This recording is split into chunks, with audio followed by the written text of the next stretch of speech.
most peaceful in this region. I remember, Wakili, the last time you were here, you were the only one who spoke positively about Mama Samia Suluhu Hassan. Do you still stand with that? Are you still maintaining that, given the kind of incidents and news that we have received over the last 5 days? Absolutely. Absolutely. Naomba tafadhali ni mpongeze Mama Suluhu jinsi amepata wadhifa tena wa kuongoza Tanzania, nchi yenye heshima sana. Na Watanzania ningewasihi na naomba zaidi waelewe chanzo na kiini cha mashambulizi dhidi ya Mama Suluhu. Migodi, utajiri wa Tanzania, kuna wale ambao wanamezea mate, na madini ambayo yamo pale ndimo chanzo na mwisho wa shambulizi dhidi yake Mama Suluhu. What am I saying? There is this Latin maxim, cui bono, who stands to benefit.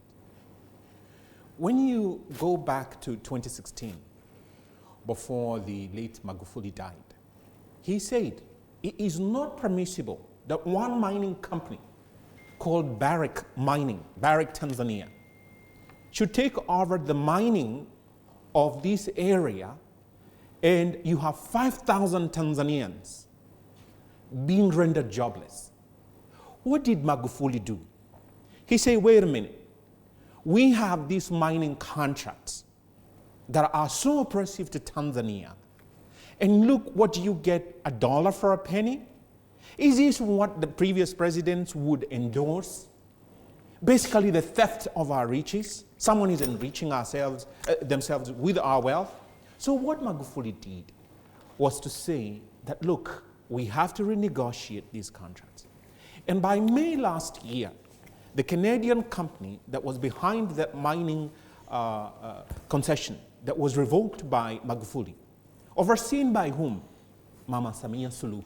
So she knows the inside story about all this.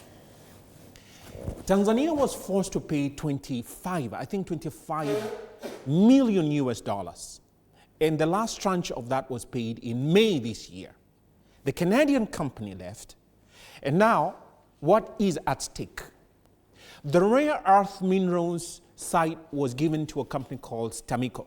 STAMICO is a national company of Tanzania. What are we saying? There are those who are eyeing the rare earth minerals. Look at Trump summoning Zelensky, the actor in Ukraine, and telling him that we need a control of your rare earth minerals. So when Suluhu is being attacked left, right, and center, I have to ask those who bear this moral garb and suddenly they have the moral authority to point a finger at Mama Suluhu.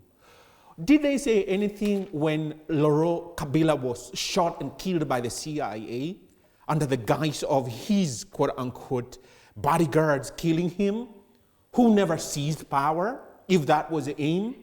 After he said, and this is remarkable, all the concessions have to be renegotiated. The same script, the same game that was played against Lumumba, Patrice Lumumba, they played on Laurent. These moralists have not pointed a finger at Ivory Coast, Alassane Ouattara. 25th of October, he was re-elected. But look at what they did at Gbagbo. They sidelined him, accused him of international crime, and therefore he was ineligible, quote unquote. Look at what happened in Zambia. These moralists are saying absolutely nothing. Going back to Ivory Coast, the electorate was 50%, and they don't say anything. Wakili, Tanzania. Are we moralizing when we question the kind of bloodshed that we're witnessing in Tanzania? That more than 1,000 people are said to have died. Let's make a distinction. That the president was elected with a 98% approval. Is that possible? Are we moralizing when we question those things? No. Let's take the distinction. Let's make the distinction. Absolutely no death is justifiable. Not even one. But they who are behind this sort of, violence, they will stop at nothing. To them, collateral damage means nothing. And I use that very circumspectly. Collateral damage to them. So I'm sounding a warning to Mama Suluhu. It's not going to be easy for you. It will be orchestrated left and right and center that you should negotiate. Get together with they who never got on the ballot. Let's go back and ask, why did Tundu Lissu sign that electoral code of conduct? Why was he himself, by his own choice, eliminated from the electorate? Why were there 16 contestants? Legitimate. So we have to ask ourselves, these external forces, are they behind this backing of the protest? To me, yeah. To me, the cui bono thing, they still stand to manipulate the environment, like they've done. Okay. Look at what happened with the re-election of Biya in Cameroon. What are the moralists? They're not saying anything. All right. Wakili, thank you for that. But Mesha Kodede, this is the same, if you listen to Wakili, it's the same thing that happened in Kenya, that when there were protests,